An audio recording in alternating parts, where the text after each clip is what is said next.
Good afternoon. 406 here, News Talk 105.9 WMAL, where we're making sense of the news. Coming up, we're going to be joined by Josh Trevino this hour from the Texas Public Policy Foundation. We'll talk about our relationship with the Mexican government. Is it time to get tough with Mexico? Josh has the summary. He's from a border state. Tom Fitton will be with us at 5:30, the president of Judicial Watch, as Jack Smith and the Biden administration target Donald Trump for arrest coming very soon to a country near you. And you can join us at 888-630-9625, 888-630-WMAL. Yes, Donald Trump shared the details of his expected indictment and arrest for the events of January 6, 2021. He shared all of that today on Truth Social. Over on CNN, they practically threw yet another party. They're very excited every time something like this happens. And so they decided to dispatch their extensive news reporting team to follow Jack Smith around and see if they can get him to say something about why Donald Trump is so bad. And while CNN was doing that, their cameras were able to capture him going to lunch today in Washington, D.C. at a Subway. Isn't that amazing? He eats at Subway. Listen to CNN's very excited news coverage. Turns out even Jack Smith can't resist a $5 footlong.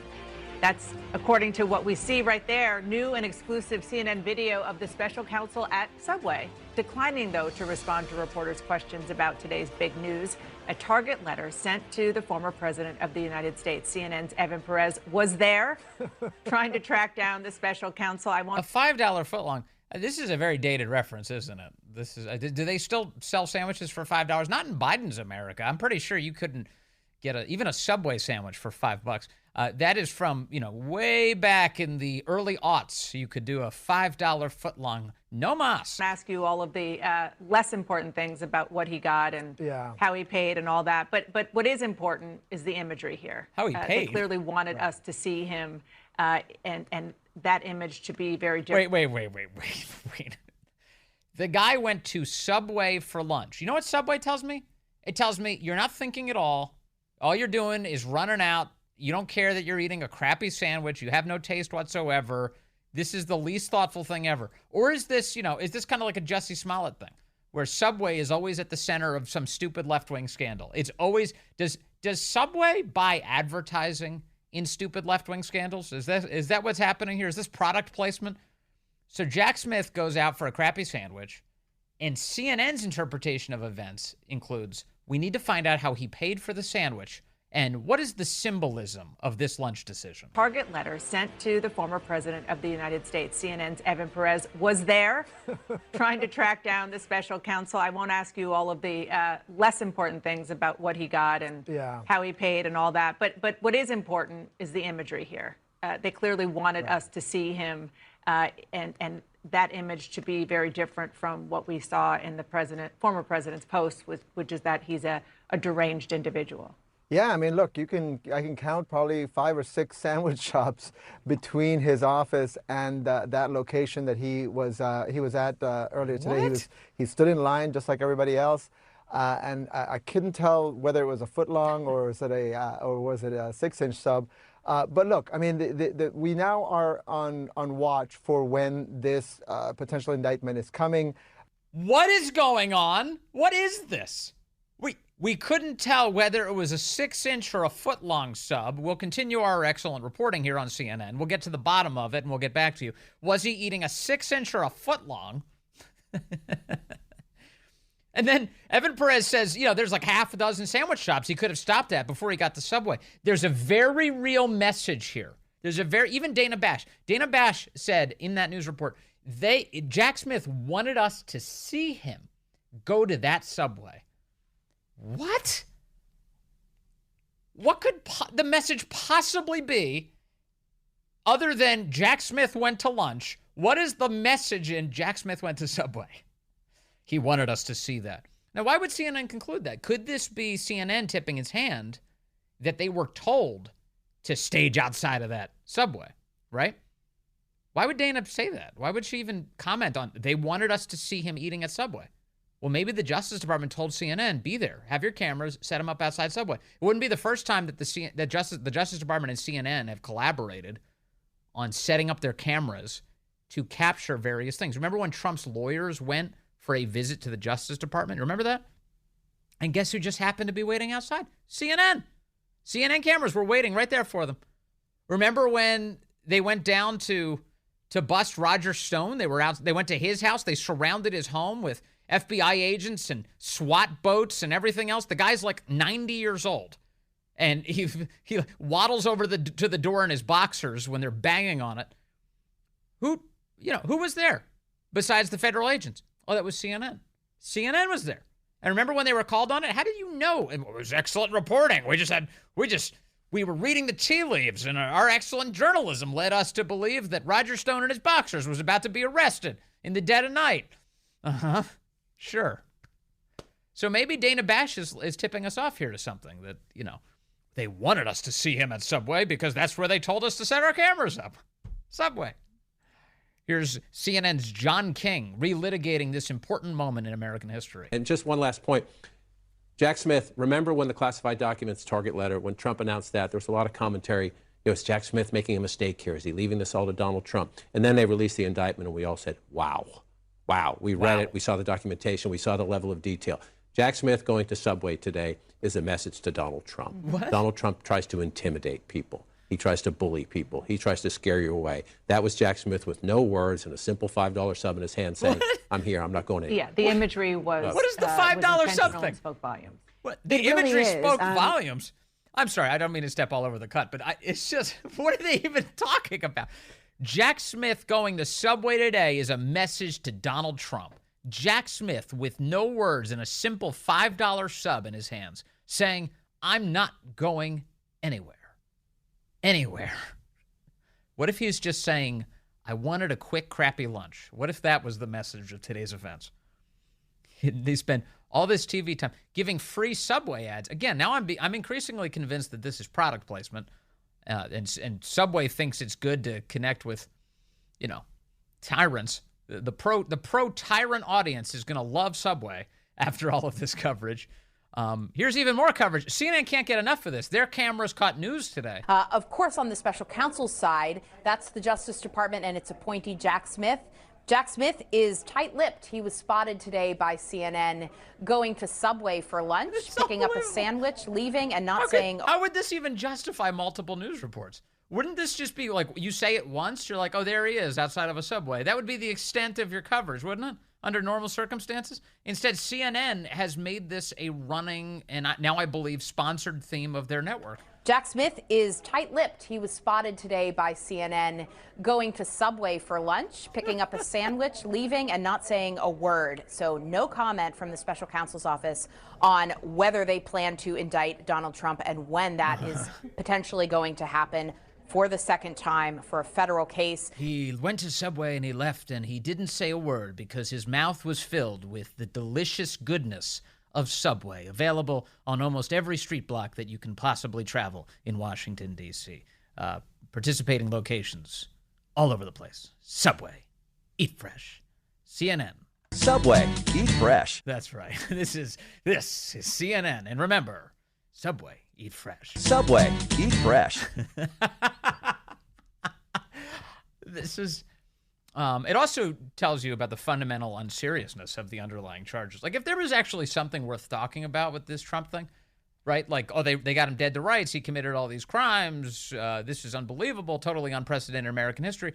They would be talking in some detail about all of those things, but instead we get what we refer to as a sidebar. This is a little color added to the story, becomes the main story. It's that Jack Smith was spotted at a chain sandwich shop. I'm more of a Jersey Mike's guy. Maybe that doesn't surprise you. I like the fresh cut meats. More of a Jersey Mike's guy. But Subway, they love Subway over on CNN. So that's the coverage today. Notice that they're not covering the new information about Hunter Biden, the new information about the corruption of the Biden family, new information about the corruption of the Justice Department on behalf of the Biden family. No, none of that. Instead, we get endless coverage of Subway. Jack Smith went to Subway. Let me take a phone call here. We've got Dave calling in from Alexandria. He's on line 1. Dave, good afternoon. You're on the Vince Coglianese Show. Yeah, hey, good afternoon, Vince. I promised your producer I'd take the high road about Jack Smith's preference of subs. But anyway, yesterday you rattled off a number of issues that the black community sides with the Republicans and conservatives. You know, abortion restrictions, school choice, affirmative action, so forth and so on. Right, yeah, Mark Paoletta was with us and talking about that very important subject. Yes, Dave. Okay, and I have no reason to doubt those polls. Those stats have been cited many times. And so today you said, yeah, Trump is going to crush in the Republican primary, but the general election is another thing. Here's my question to you. I don't have the answer. Why, if the polls are accurate, why does the black community as a whole or in majority, even though they side with conservatives and Republicans, why do they still vote Democrat? Why do black Americans disproportionately vote Democrat? That's the question. Despite their despite their social attitudes seeming to line up in survey after survey with the conservative position. Precisely. Yeah. Yeah. Would you have any insight? I mean, this is a great question, and Dave, I think what you see happen here in election after election is there's a lot of enforced conformity and there's a lot of racism that's directed at black people who decide to not only vote for Republicans but to say so publicly. Have you noticed that they get treated with utter contempt and bigotry? And I think the cultural pressures are so immense on so many black Americans that they feel like they have to, if they're going to support the Republican candidate, they kind of have to do it quietly because they're kind of browbeaten into submission. And I think that's the unfortunate state of affairs, and it's led by many of the so-called black leaders. Look at the way that Clarence Thomas is treated. Clarence Thomas, just this very weekend, was referred to as a house slave by Keith Ellison, the Minnesota Attorney General. Yeah, and he's been called worse or equivalent. Yes. But, you go into a private polling place. On the outside, you may express certain preferences. Yep. But when you're in a private polling place, no one knows, supposedly. Well, look, in Trump's case, Trump increased his support with each subsequent election with black voters. Now, was it a massive amount? Was it a sea change? No, but it was the right direction for Republicans, and it was a bigger change than any Republican had made in a long time with black support. Additionally, there was a piece this week, and I think it was Politico or the Washington Post, one or the other. But they were saying that there's some panic among Democrat strategists right now about black men, that black men are much more likely to be heading in Trump's direction to the extent that any racial group is right now, because the message of kind of, being able to keep what is yours, to fight for what is yours, to succeed in America based on your own gumption is very appealing. And kind of seeing the way that Trump is put upon by the system, very appealing to so many people in terms of supporting him, that there could be some more changes there. But you're right. It's not some dramatic Will it be enough? Split. That's the question. You're right, Dave. Yeah. All right. Thank you, Vince. Yeah. Thank you for asking, Dave. I appreciate the call. We are in an amazing country. And I think, the other piece is Democrats are panicking because they have gone all in on identity politics, identitarian stuff, saying that your race determines your outcomes. And I think people of all races are waking up to the reality that that's horse crap. That is total horse crap in the United States of America. And it's a total cancer to be injecting into the minds of our children. And so no matter your skin color, you can detect that, obviously, because it's an anti-human philosophy. And God willing, we recognize each other's humanity as we head into this next election. He stood in line just like everybody else, and I couldn't tell whether it was a foot long or was it a 6-inch. CNN couldn't tell if it was a foot long or a 6-inch. They're obsessed with Jack Smith. They want to know every detail. Is it a foot long or a 6-inch? Great coverage today over on CNN, the worldwide leader in nonsense. Let's see. Russ is in Alexandria, line 4. Russ, good afternoon. You're on the Vince Coglianese Show. Oh, Vince, I love your show, but my head is spinning. You know, the left has absolutely nothing to offer on the field of ideas. You know, we have the occupant of the memory care unit in the White House sending cluster munitions to Ukraine. Yeah. And CNN is reporting on a guy getting tuna salad. Yes. My head is swimming. Yes. I can't even listen to this anymore. And they're going after Trump because Trump opposes that very thing. Trump opposes that very thing, and so they want to destroy him. And you know, and again on this subject, you know, when the babbling cadaver probably lets out classified information that maybe our stockpile of 155s isn't what it ought to be, and we're stalking Jack Smith. Are you kidding me? Yeah. It's just passed into the twilight zone. Where do we get back to the issues and the problems and not this perpetual anti-Trump zealotry? I get it. He's a megalomaniac. He's a narcissist. But please, he's the only one that has solutions. And he's the only one with a track record of success when it comes to leading the federal government out of this nonsense. Russ, thank you. It is amazing, isn't it? You have one of the great and scary news stories of our time. The federal government being weaponized against the president's top political opponent. CNN descends into product placement for Subway. It's 4:30. Good afternoon to you. 4:35 here, News Talk 105.9 WMAL, where we're making sense of the news. Coming up, we'll be joined by Tom Fitton, the president of Judicial Watch, to react to all the breaking news today, including the new Jack Smith indictment incoming for Donald Trump. Tom Fitton will have some thoughts on that subject. And you can join us today at 888-630-9625, 888-630-WMAL. I don't know about you and your personal life, but do you have friends or family who have succumbed to the horrors of the drug epidemic in our country? Over 100,000 Americans a year are dying due to drug overdoses. It's affecting so many communities across our country.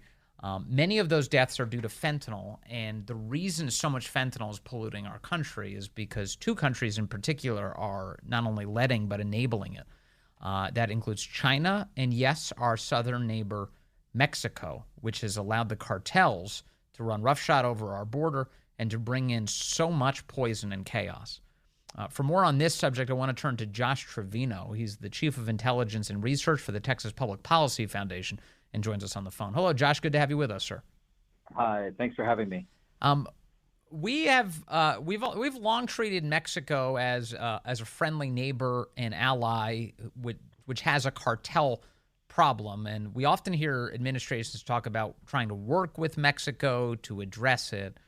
But is it time we take a more aggressive posture with the Mexican government? Yes, I'm afraid it is. And look, you know, that old concept of Mexico as an essentially friendly ally was true once upon a time. It used to be the case that the U.S. government and Americans could work with the Mexican state. I don't mean Mexicans at large, but I do mean the Mexican state and Mexican elites, and expect some degree of meaningful cooperation. And what we're saying at the Texas Public Policy Foundation, and what a lot of our allies are saying in movement conservatism, especially those who work in Mexican affairs, is that those days are over. And we have to understand Mexico, the Mexican state now, is much more of an antagonist and a player on the other side than a partner to the United States.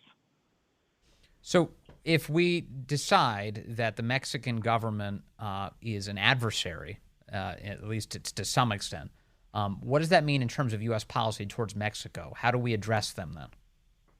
You can't make good policy until you face reality. And facing the reality that the Mexican state, under its current left-wing autocratic regime, we should call that what it is too, understanding that reality that they are much more of an antagonist than a partner leads us, I think, inevitably to the policies that we ought to have. There is a lot of good conversation, particularly among House Republicans these days, on taking a much more aggressive stance toward Mexico. And I want to emphasize this is a result of choices that the Mexican state itself has made. But looking at bringing accountability in terms of looking at Mexican assets in the United States, calling the Mexicans to account for a lot of the overt election interference that they've been doing with the U.S. elections, both in this cycle and the last. Looking at policies like foreign terror designations for Mexican cartels, and which will inevitably, by the way, hit a lot of the Mexican elites who support these cartels and who direct them. And then looking at doing something that the Mexican state has not wanted done for over a generation, and we have failed to do, which is linking Mexican trade with security on our southern border. Mexico, as a state, needs to understand that if it wants to enjoy the benefits of trade with the U.S., from which it benefits tremendously, it must deliver security. And failing to deliver that security ought to mean that you do not get the benefits of that trade. Now, there is precedence for this. Donald Trump did this very thing. President Trump threatened a trade war with Mexico unless they got control of the inflows of foreign nationals pouring across our border. And that provoked stronger border enforcement on Mexico's southern border as a result of Donald Trump's threats. So there is precedent for this, and it works.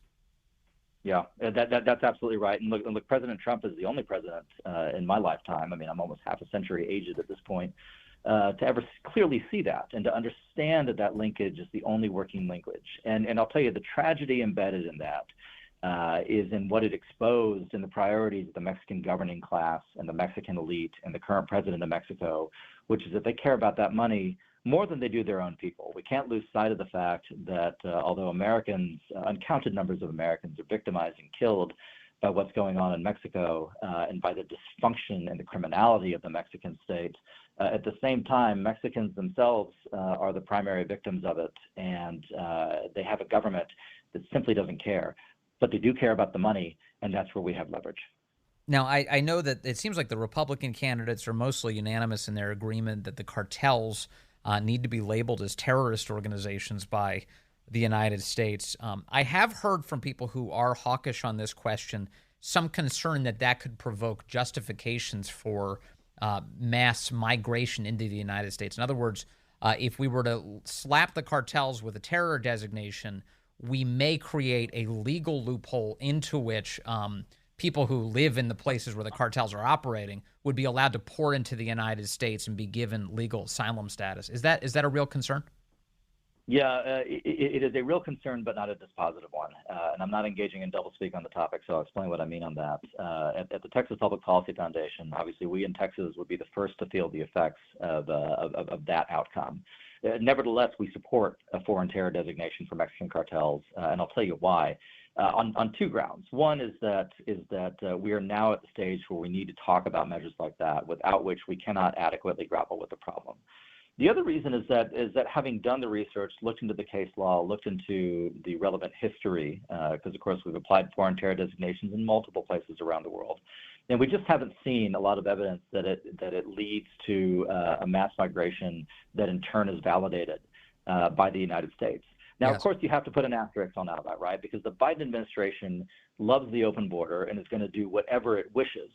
But we shouldn't let that fact of their lawlessness, which is what it is, control our actions and our policy. Yeah. But this is where you get into elections have consequences territory. Absolutely. I mean, if we look even further south at El Salvador, they have been cracking down aggressively on MS-13, rounding up MS-13 gang members, arresting them, and the murder rate has dropped precipitously in that country as a result of their decision to get tough on gangs. Is it possible that using our strength in this region, we can compel Mexico to do the same thing with, say, the Sinaloa cartel? We have to operate within the bounds of prudence and humility, right? The ultimate goal of American national security and American foreign policy is to defend America. I do not have, and I don't think anybody who knows the region has any arrogance to think that we can save Mexico or even compel Mexico to save itself. We can incentivize that end, right? It's interesting to see what's happening in El Salvador. President Bukele obviously has had this very well publicized crackdown on gangs. I don't think the evidence is all in yet, but I'm hopeful that it is what it's portrayed as. And if that's the case, it's possible that's a model for the region. I don't discount that. But ultimately, Mexicans are going to decide the fate of Mexico. Yeah. Right now, the choices that have been made have been the wrong ones. But all we can do is insulate ourselves from it. Going back to the issue of a terror designation, do you think that this should also include military options? Should the United States military, if necessary, in the interest of protecting American lives, go in and begin to take out the cartels? I don't think that's option one, but it must be on the table. It must be on the table because what else is the military for? But for the defense of American homes and communities. Right. And it is very much a concern that we do have a military apparatus that's putatively the largest in the world, that is committed all over the world, but is uncommitted to our southern land border. And that, I think, is a constitutional issue. It's a legitimacy issue that must be addressed. So I think it should be on the table. Is it the first thing I would do? No. But is it a thing that I could see us getting to, all other options being exhausted? Yes. Candidly, yes. And it needs to be part of the conversation. Well, it does seem like, and it doesn't just seem like, it is this way, that there is much greater fervor given to American troop deployments in Europe in support of Ukraine's war against Russia than there is against any consideration to deploy troops to protect our southern border. Yeah, it's interesting. I've heard that line several times before, and I think it's a legit point to make. I'm somebody who this is not the foundation's business, but I support American efforts to aid Ukraine. But those who point out that we do more to aid Ukraine than we do American communities on the southern border are 100% correct. That is true, and that is a deficiency and a moral failing in American governance that must be fixed. Right. And so when we talk about the problems that the Mexican government and the cartels that operate under them bring to the United States, I mentioned drugs at the outset, but it's much bigger than just drugs, as awful as they've been to our country. It's much bigger than drugs. Yeah, that's exactly right. The deadliness of the fentanyl epidemic with which you opened the segment, you're 100% correct, Vince, that is essentially, I think, like a Vietnam's worth of American dead every 6 months in the United States. It's a horrific toll, but it extends much beyond that. Institutional corruption, the breakdown of rule of law. Here in Texas, we've had multiple sheriff's departments on the border essentially become subcontractors across the past 10, 20 years to a variety of cartels.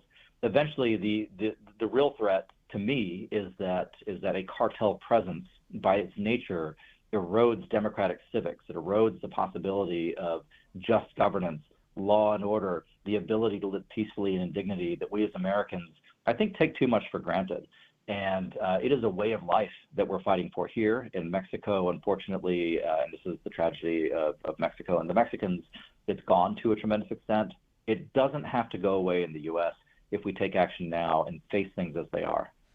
You mentioned earlier in the interview, Josh Trevino, that the Mexican government has overtly interfered in our elections, and that includes, on somewhat of a routine basis, the Mexican president, AMLO, López Obrador, who kind of routinely says that Mexican-American descendants should vote against Republicans. He's constantly making these calls that if you are of Mexican descent, that you should only vote for Democrats in the United States. And then he goes on to scold Republican governors for sending illegal foreign nationals on buses to places like, Martha's Vineyard or Chicago or New York City. And he did that standing next to the president of the United States, Joe Biden, who just seemed to nod along and thought that was wonderful, Josh. He obviously, he must feel pretty confident to want to medal in our elections. Well, certainly, President Biden fully agrees with the president of Mexico and shares his electoral aims, right? So of course he's not going to interfere. Look, I'm one of the Mexican Americans that the president of Mexico tries to speak to. I'm very proudly Mexican on my father's side.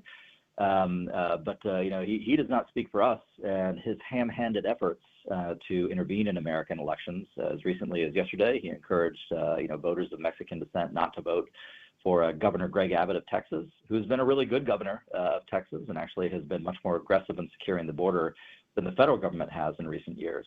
This is something that any self-respecting republic, whether under a Democrat or a Republican president, would put a stop to immediately. It's the kind of thing that the Mexicans, frankly, would not tolerate and would freak out at if we tried to do it in Mexico.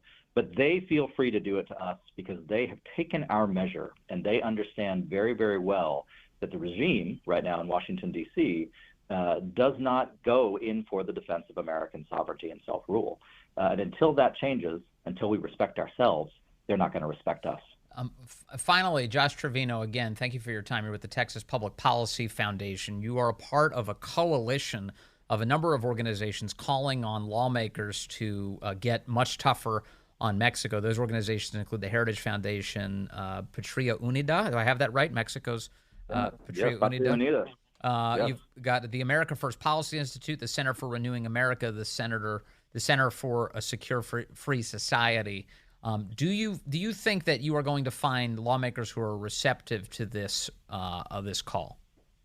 I know that we will, and we're very fortunate to have the conservative coalition that came together yesterday with the statement on U.S.-Mexico relations, including a partner in Mexico itself, conservative organization Patria Unida, but Heritage, AFPI, CRA, Center for Secure Free Society. We've all come together to issue the statement saying that we need to understand the Mexican state as it is. I can tell you firsthand that lawmakers, particularly in the House majority, are eager for and interested in this kind of statement of reality because conservative congressmen understand very well, many of whom have been leading the way. You think about guys like Representative Waltz, Representative Crenshaw, the House Foreign Affairs Committee under Representative McCall. All of them have been trying to push the boundaries of what has hitherto been the acceptable policy space in this sphere. And one of our roles in the policy/think tank world is to open up these political possibilities that these lawmakers can then walk through. So I'm very optimistic that office holders who genuinely have the American interests at heart are going to take advantage of this and do the right thing in the months and years to come. All right. Thank you very much. Good to talk to you today. Josh Trevino with the Texas Public Policy Foundation. Really appreciate your time, sir. Here's some good news for you. You know that Cornell West is contemplating, or he's running in the Green Party. And I mentioned before that when he announced that he would be doing that this is going to scare Democrats because they're very worried that a guy who has no appeal whatsoever, Joe Biden, could be unseated by the fact that there's a third-party option that the left might go for the socialist Cornell West. And here, in case you're wondering what the Democrat feeling on Cornell West is right now, here's James Carville on CNN in the last 24 hours freaking out about Cornell West, which should bring you some joy. First of all, he's obviously an accomplished scholar, academic. He seems to be a very charming man. And he's also a minister to the threat of the continued constitutional order in the United States. And I say that because look what Ralph Nader was directly responsible for the election of George W. Bush, which brought about this horrific Iraq war and this horrific economic downturn we had, among other things. Jill Stein, who's his campaign manager, is almost certainly an agent of the Russian government. Here we go again. Don't believe me, somebody. It's the same thing they did with Tulsi Gabbard. Remember, just because she was out there, she was a Hillary critic, therefore she was an agent of the Russian government. Of course, it was Hillary Clinton who was working to advance Russian disinformation about Trump. At home, Google photo General Flynn, Vladimir Putin, Jill Stein. She was hosted by the Russians prior to her running in 2016. They're totally panicked. Also, Cornell West was doing interviews earlier this week, and he indicated that Joe Biden is very close to various segregationists throughout his, which is true. Remember, he's, a big supporter of Senator Robert Byrd, the KKK guy. No question, but Cornell West is now saying these things out loud, and it is scaring the hell out of You're not supposed to say that. You're supposed to be on our team.